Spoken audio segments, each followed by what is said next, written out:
Raconter l'histoire d'une vie, c'est choisir quels éléments on veut mettre en avant.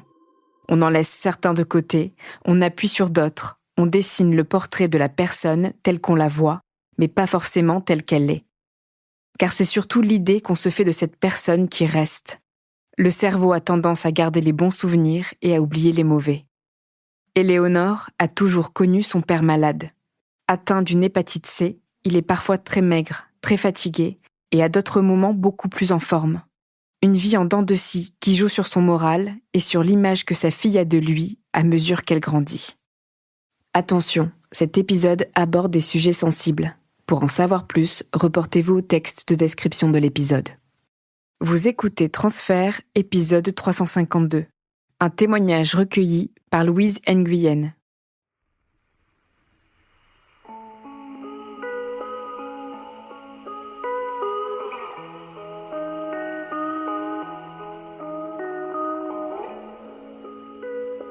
Je grandis dans une famille aimante, on rigole beaucoup et je grandis en étant choyée et très aimée. Je suis plutôt une petite fille pleine de vie, avec plein de projets, bonne élève, je fais beaucoup de théâtre. Je m'entends très bien avec mon papa, on a des caractères assez semblables. On est tous les deux à bien aimer la confrontation. Du coup, on peut avoir des disputes qui se finissent toujours bien, puisque mon père, il a cette capacité de tout tourner à la dérision et à l'humour, et qui nous fait beaucoup rire. Il a un humour assez grinçant, un peu un humour noir. Il aime bien toujours avoir un avis sur tout.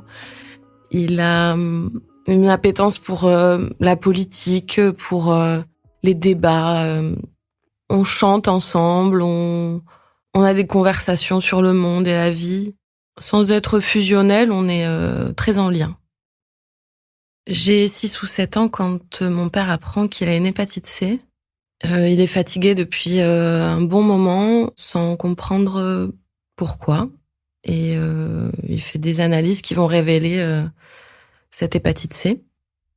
La maladie de mon papa se manifeste par des états de fatigue très prononcés. Pour se soigner, mon père doit se faire des injections de médicaments. Je le vois assis sur son lit, en train de désinfecter sa peau du ventre pour pouvoir y faire son injection. Il le fait toujours avec ce petit sourire en coin du papa qui veut rassurer. Il combat la maladie avec vigueur. Il garde son humour caractéristique où il prend un peu tout à la dérision et il arrive à passer outre les symptômes. Je déménage à 10 ans. Mes parents ont envie de campagne, ont envie de calme et de changement de vie. Mon papa reprend un travail d'opérateur projectionniste à temps partiel dans un village à côté. La maladie est toujours là, malgré toutes les tentatives de l'éradiquer, avec des symptômes toujours de fatigue, de difficultés à dormir, qui vont générer chez mon père beaucoup d'angoisse, beaucoup d'anxiété. Il est souvent à la maison, dans le canapé, il se met sur les réseaux sociaux, il parle avec des gens qu'il ne connaît pas, il met des commentaires sur les articles de journaux. Il a du mal à avoir une vie sociale en dehors de la maison. Il est toujours dans la confrontation, que ce soit avec les gens avec qui il peut débattre ou même avec les voisins. Il a besoin de cette confrontation permanente.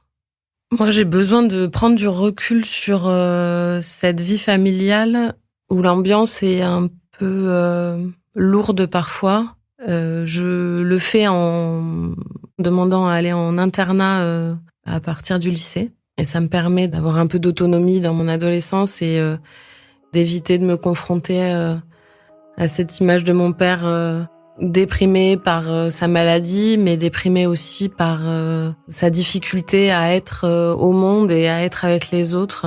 Il a du mal à être en lien simplement.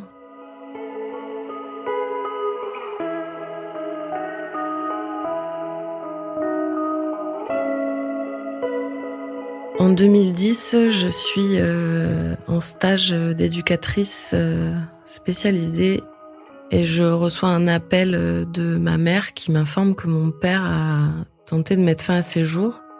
Elle l'a retrouvé dans leur lit en rentrant du travail. Il a avalé quelques boîtes de médicaments.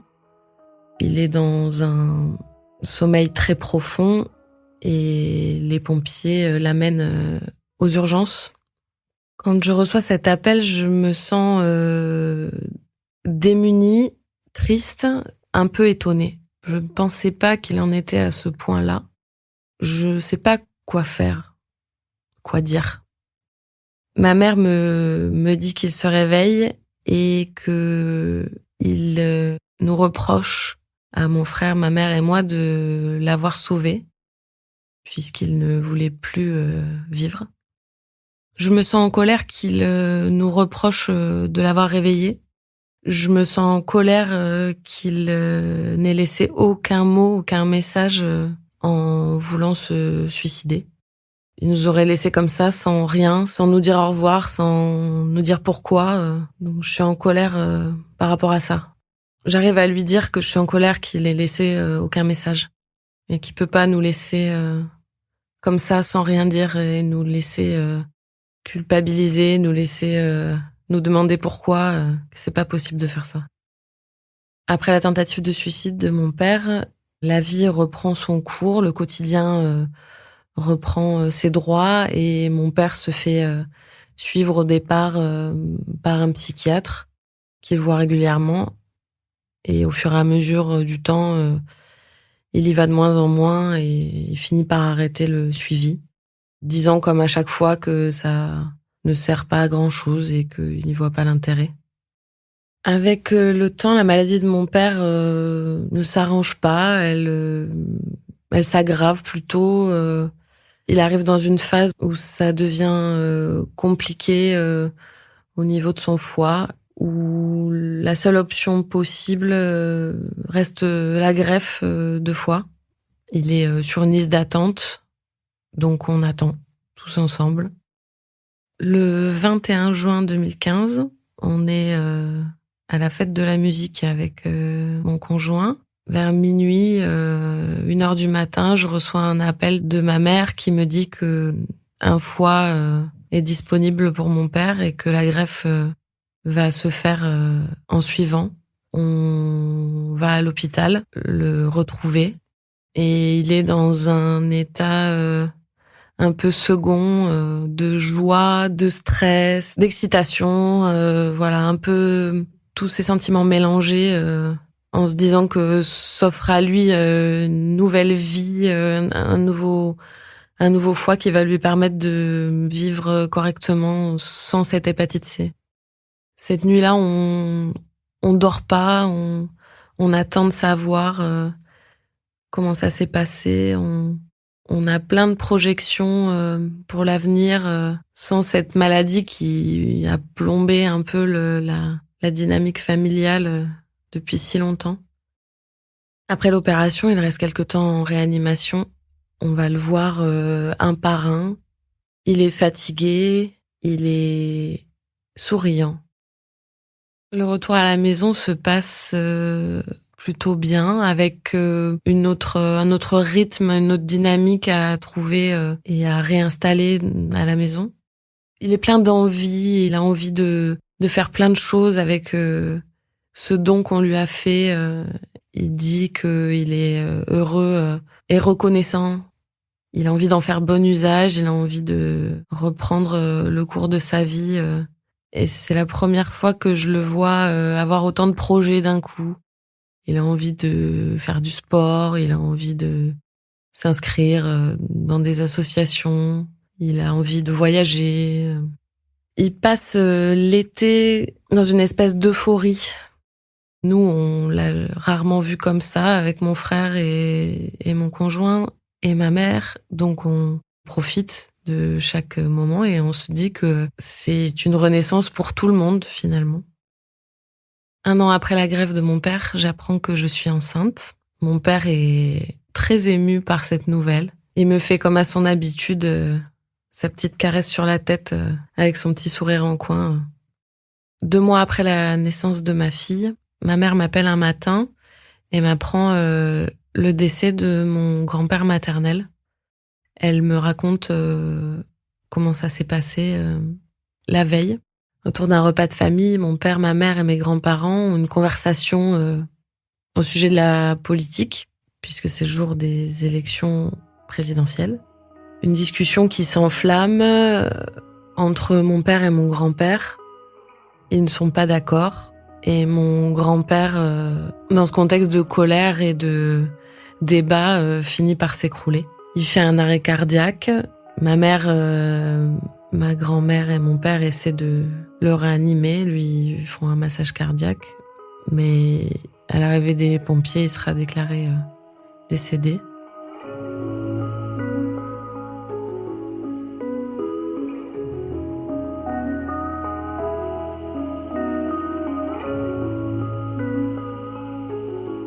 Après ce décès, je vois mon père dans une certaine culpabilité de la mort de son beau-père. Parallèlement, il apprend que son nouveau foie ne fonctionne pas très bien, ce qui va le remettre dans une certaine tristesse de comprendre qu'il sera jamais tranquille au niveau de sa santé. Ma mère me raconte que le quotidien avec mon père est assez compliqué. Il lui reproche de passer beaucoup de temps avec ma grand-mère, qui est nouvellement veuve, de passer aussi beaucoup de temps au travail. Il décide d'adopter un chiot pour se sentir moins seul. Il le verbalise en disant que le chien sera là toute la journée et qu'il s'ennuiera moins. On passe Noël 2017 tous ensemble chez mes parents. On dîne tous ensemble, on fait des jeux de société. Mon père, d'habitude, ne participe pas à ce genre de jeu. Il reste un petit peu en retrait. Et là, ce Noël-là, il va jouer avec nous, rire. Un moment familial comme on n'en a pas vécu depuis longtemps. On passe le nouvel an avec des amis, avec mon conjoint et ma fille. Et le 1er janvier, on décide d'aller souhaiter la bonne année et embrasser mes parents et ceux de mon conjoint avant de rentrer chez nous. Donc on passe en début d'après-midi chez mes parents. Mon père prend ma fille sur ses genoux et le chiot, encore tout petit, va grimper sur ses genoux et lécher le visage de ma fille. À ce moment-là, je lui dis que c'est pas possible de laisser un chien lécher le visage d'un bébé et que je suis pas d'accord avec ce qui vient de se passer. Mon père se met en colère, il se lève du canapé, il met ma fille dans les bras de ma mère et il commence à vociférer qu'il est pas possible de recevoir des leçons sous son toit, qu'il peut quand même faire ce qu'il veut chez lui. Je lui rétorque que c'est ma fille et que je pense que j'ai le droit et la possibilité de dire ce qui est possible ou non pour elle. Et là, il se tourne vers moi et il me met une claque et une deuxième. Mon conjoint se met entre nous et demande à mon père d'arrêter. Mon père est dans une colère froide, une colère noire. Je vois ses yeux changer, son regard devient comme inhabité, comme s'il était loin de nous. Et sa colère grimpe d'un cran. Il attrape le bras de mon conjoint et il le colle au mur. Moi, je me remets entre eux en hurlant qu'il faut qu'il arrête. Et lui, il ne dit rien, il est juste très en colère. Il tient mon conjoint et il le colle au mur et le chien aboie. Ma mère crie derrière avec ma fille dans les bras. Et moi, je suis entre eux deux et je regarde mon père et avec un bras, il tient mon conjoint, avec l'autre, il me tient et il m'attrape à la gorge. Et là, je le regarde et je lui dis « Mais tu veux me tuer ?» J'ai ce sentiment de voir revenir la vie dans ses yeux. Il reprend un peu conscience, il se réveille Et froidement, il va nous dire partez, allez-vous-en. Ce qu'on fait.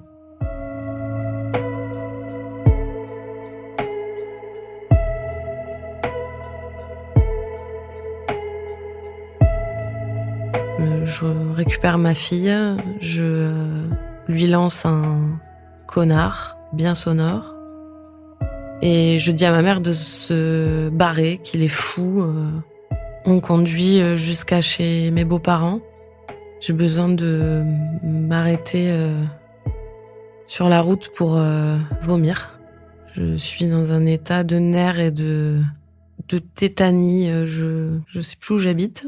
On fait un arrêt chez mes beaux-parents, on leur explique la situation. Et puis on rentre chez nous tous les trois, dans un état de choc.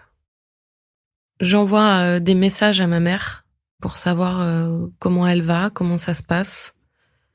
Elle me dit que chacun est dans son coin et le lendemain, je l'appelle. Elle me dit que le matin, elle lui a signifié qu'elle voulait le quitter et qu'il s'en est suivi une scène de violence encore. Scène de violence qu'elle me raconte pas en détail, mais elle me dit que ensuite il a pris un sac à dos et qu'il a pris sa voiture et qu'il est parti. Et elle n'a plus de nouvelles depuis le matin. Sur le coup, je me dis qu'il a dû partir prendre l'air et qu'il reviendra quand il sera plus calme. La seule chose qui nous intrigue, c'est qu'il a laissé son téléphone portable à la maison. Et la journée défile et toujours pas de nouvelles de mon père. Le soir, ça sonne à la porte chez nous et je me surprends à avoir très peur d'un coup. Et je me dis que c'est peut-être lui et que il vient peut-être pour nous faire du mal. Je me surprends à être très angoissée qu'il nous emmène avec lui dans son délire de colère et qu'il nous fasse du mal, quoi. Il s'avère que ce sont les pompiers qui viennent vendre le calendrier. La scène qui s'est déroulée la veille a été si violente que je sais qu'il n'y aura pas de retour en arrière possible. Et que de toute façon, notre vie familiale a pris un tournant et qu'il y aura des conséquences à cette scène. Une première nuit se passe et toujours pas de nouvelles de sa part. Une deuxième se passe, toujours rien. Et on commence à se demander où il est. Dans ma tête, j'ai plusieurs options. Je me dis que peut-être il est parti refaire sa vie tout seul, tellement honteux de ce qu'il avait pu faire. Je me dis aussi que peut-être il est parti pour se faire du mal. Je me le dis aussi, c'est une option dans ma tête, mais je veux pas me la représenter. Et je me dis surtout que j'espère qu'on va le retrouver, parce que cette attente de la disparition, elle est difficile et que le pire, c'est de pas savoir, quoi.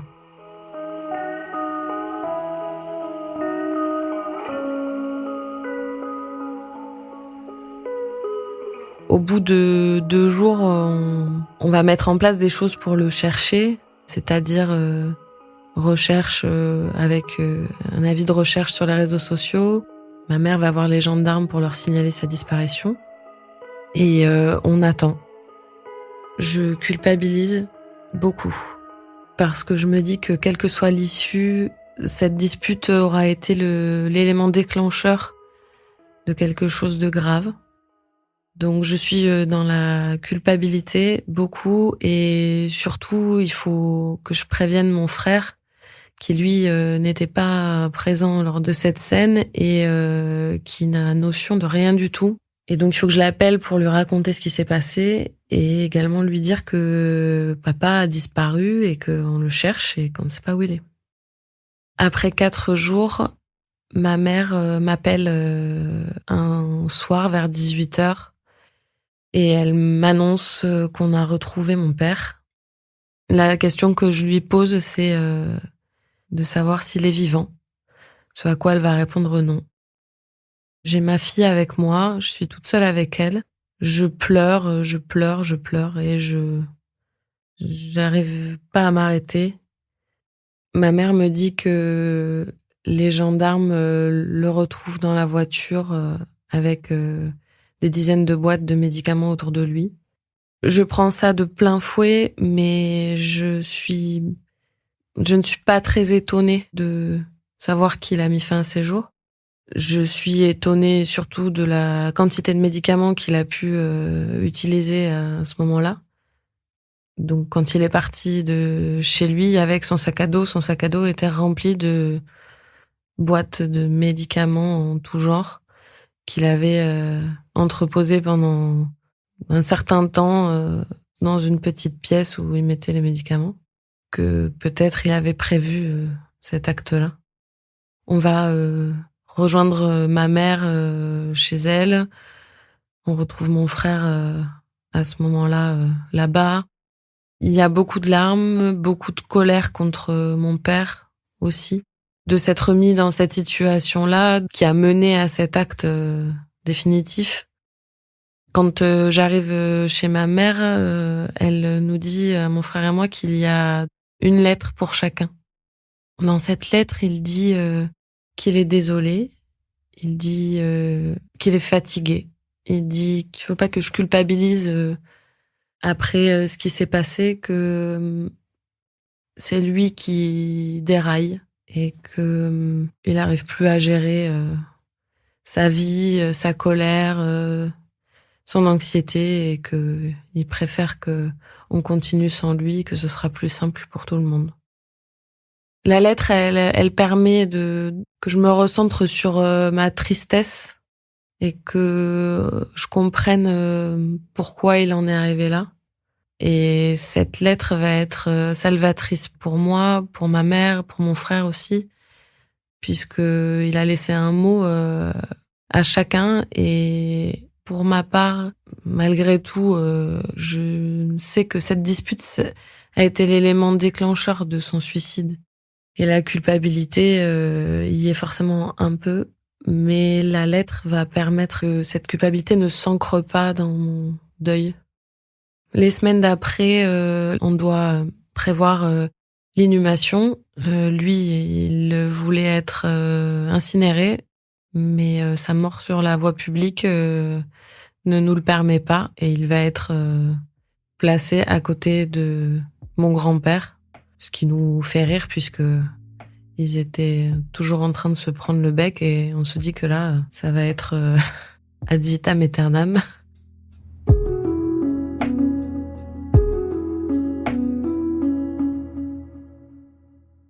Après la mort de mon père, l'émotion qui prédomine, c'est beaucoup de tristesse. J'ai besoin de faire le point, j'ai besoin de me retrouver un peu face à moi-même, j'ai besoin de beaucoup de temps seul, et également du temps recentré sur ma fille, et elle qui me permet de vivre des moments de joie, de rire, de retrouver le sourire. Et j'ai besoin assez rapidement d'aller déverser un peu toutes ces émotions entremêlées qui sont difficiles à démêler. Et je trouve un groupe de parole dans la ville où je réside pour les proches endeuillés par suicide. Et ce groupe de parole va être quelque chose de très important sur les 6 mois qui suivent, parce que c'est la soupape qui va me permettre de poser des mots sur tous mes sentiments entremêlés, et d'écouter aussi beaucoup les autres qui vivent la même chose à plus ou moins long terme. Le décès par suicide, c'est quelque chose de particulier parce que on n'évite pas la culpabilité malgré tout. Personnellement, la lettre qu'il m'a laissée, ça a permis de l'atténuer, mais ça fait partie du processus de deuil dans la mort par suicide. On en parle assez peu parce que finalement, c'est pas un sujet très joyeux. Souvent, on se sent seul dans ces cas-là, alors que plein de gens ont vécu ou vivent la même chose. Et c'est particulier parce que c'est une mort violente. On n'a pas pu dire au revoir. Le dernier mot que j'ai dit à mon père, c'est connard. Donc je vis avec cette culpabilité-là aussi. 7 ans après, j'ai plus de colère vis-à-vis de lui, j'ai plus de culpabilité vis-à-vis de sa mort. La chose qui reste, c'est la tristesse qu'il n'ait jamais connu mes enfants, qu'il ne les connaîtra jamais et que eux non plus n'auront jamais de souvenirs avec lui. À la naissance de mon fils, j'ai voulu lui donner un deuxième prénom, le prénom de mon père, un petit hommage discret à l'homme sensible qu'il était. C'était un papa qu'on sentait blessé à l'intérieur, mais qui arrivait à tout prendre un peu à la rigolade et à la dérision. Quand j'avais 7 ans ou 8 ans, il m'avait mis sous le sapin une bouteille remplie d'eau et sur laquelle il avait écrit « bouteille à larmes » parce que je pleurais beaucoup. Et voilà, c'était le genre de père qui aimait bien faire un pas de côté, toujours avec humour pour prendre la vie du bon côté.